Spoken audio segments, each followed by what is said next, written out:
Welcome back, everyone. Please tell me you didn't hear what Blair just said. No, but you're this good. I got it this in is before the King's buzzer. Castle. I said, King God James loves us along all. with Blair Chopin and Pete Kohlberg.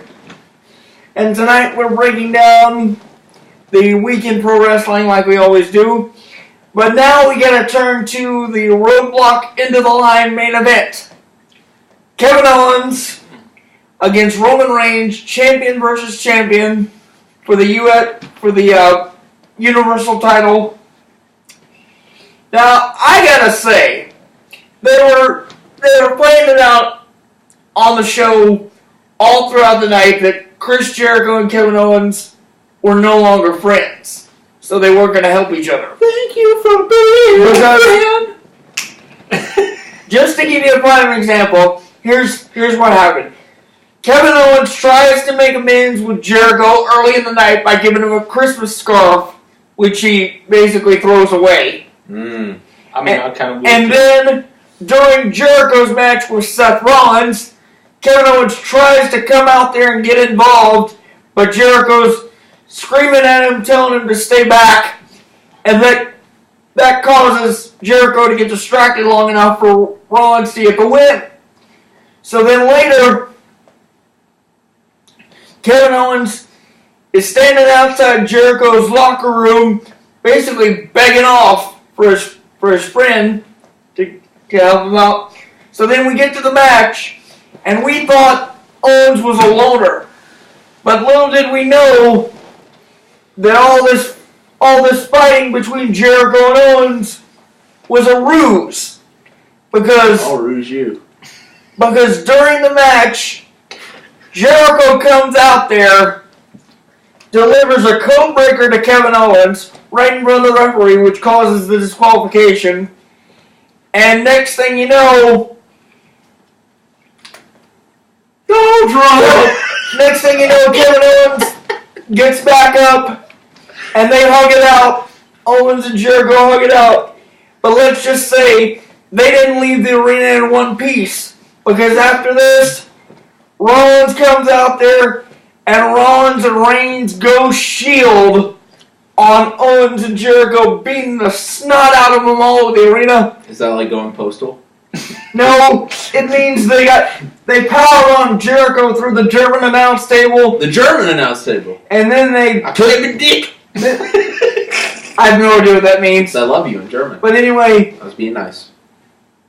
But anyway, then they slam Owens through the American announce table. So then we all wondered what was going to be the consequence. What was going to be the consequences for Jericho's actions? Well, we now know that at the Royal Rumble, Kevin Owens will have to face Roman Reigns again for the Universal title, but this time, thanks to General Manager Mick Foley, there's a twist. This time, Chris Jericho won't be able to interfere because during the match, he'll be suspended 20 feet above the ring in a shark cage. I had to laugh because I saw something funny on TV today. In a shark cage. Yeah. Shark Tank. So, I gotta say, that kind of holding cell or shark cage or crash cage, whatever you want to call it, that's not that common nowadays. So, what do you guys make of this? Do you think they're trying to push Roman again to make him champion, or do you think this is all going to backfire in Foley's face?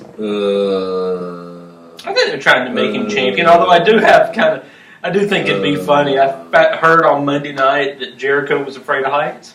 Oh, yeah. So you know what I would do? He said he suffers from acrophobia and arachnophobia. You know what I would do just to mess with him? What? Lock him in that cage, suspend him a little bit, and tilt the cage a little bit. Oh, no. Well, as you heard on Monday night, they locked him in the cage. Foley didn't get the key. Next thing you know, Foley started trading the cage, and Jericho freaked out. Mm-hmm. That's what I'm saying. They should do all that just to mess with him. Well, you know, in WWE, karma has a way of rearing its head at the oddest times. So let's just say if they did that, that would be a quick way to get General Manager Mick Foley fired! Do you mean you're fired? No. Who would say that? Donald Trump! Focus! Donald Trump! Focus! Excuse me. Didn't it sound like he needs to go to Chick-fil-A? I told you to focus, Mr. Chopin. You're not a bullhorn.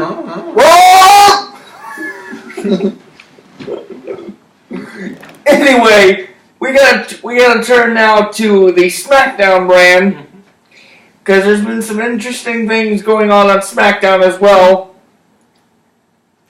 including last week, James Ellsworth finally got his title match against AJ Styles. But I gotta say, in my opinion, this match was the biggest joke I've ever seen. Biggest joke you've ever seen. Because, for one thing, I thought the biggest joke I've ever seen was your pun use earlier. Ellsworth didn't do a blasted thing offensively during the match. So it was basically a cakewalk for Styles. And according to one of my sources from Wrestle Talk News, Mr. Ollie Davis, he says that he thinks the reasoning behind all these bizarre angles going on with Styles is because they're trying to protect him, because apparently he's still nursing an ankle injury. But we'll have to see how that goes, because we now know that thanks to General Manager Daniel Bryan, next week during the SmackDown Live Wildcard Final, it's going to be a triple threat match. AJ Styles will defend the title against Dolph Ziggler and the Lone Wolf, Baron Corbin. That sounds terrible. Now, Hard pass. I gotta ask you, who are you guys picking in this one? I don't know. I still think so. A Dolph. A dolphin? A dolphin, exactly. You're picking Dolph? Yeah, a Dolph. Alright, we'll see. Pete? I think it's still gonna be AJ Styles. Well, do you agree with the media saying that they're maybe trying to protect Styles? No. I think they're setting it up for something bigger. Well, that may be true, because I've also heard speculation that maybe when John Cena returns, they're going to continue their feud. And that's what I was getting at. And maybe they're going to make Cena the champion, which, by the way, John Cena returns to SmackDown this week, this Tuesday. Yeah, that's exactly right. And we also have breaking news. After his throbbing comedy debut. I don't know why I said throbbing. That was a weird word. I know, it kind of sounded like something else. Yeah. Well, I think the term you should have used was badass, because he was. Oh, do a family show! I could say ass on camera. Whoa! But anyway, if you didn't see it, John Cena was the host of SNL a couple of weeks ago. Mm-hmm. And he did a bang-up job, if I do say so myself. Mm. But anyway,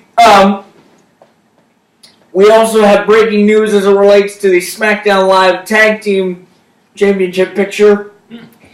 Because apparently, last week, during the number one contenders match, Zack Ryder of the Hype Bros was injured.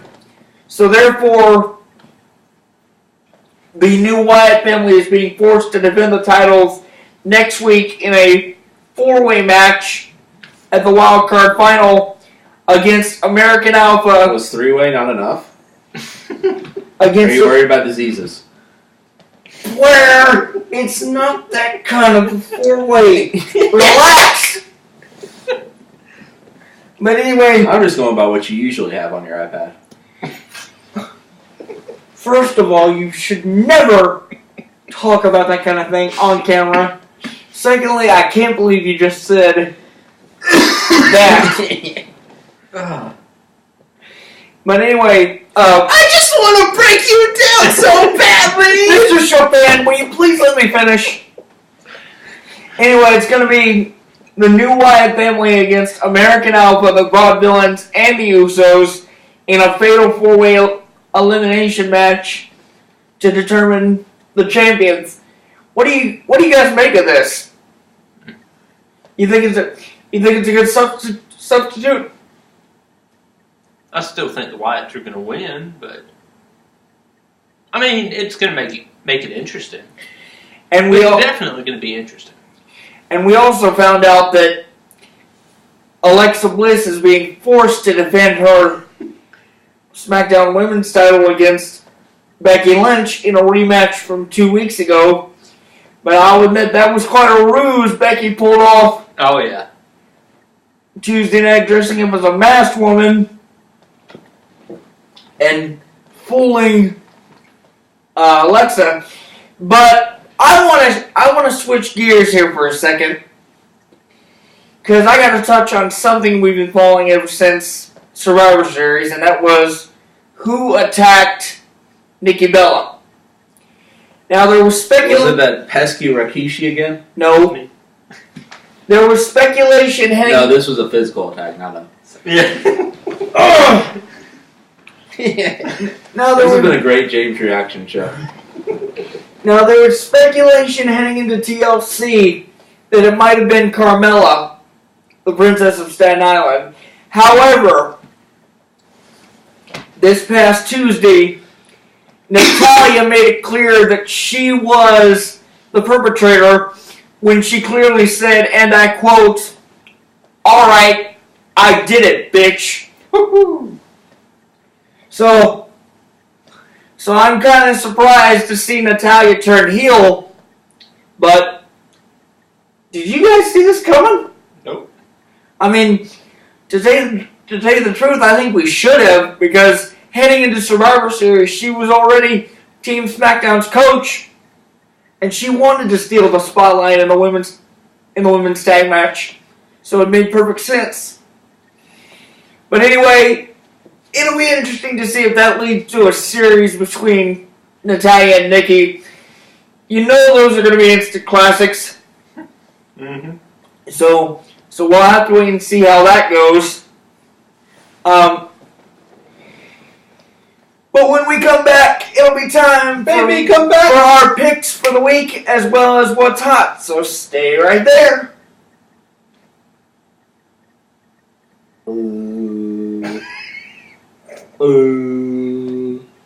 Where? Where? That's your cue. Cue for what? Pete, you want to do it for us. I don't know how to. Since he's clearly not paying attention. After Q comes T, and you're a cutie. Oh, man. Moira, you are being super weird tonight. I think I know why, James.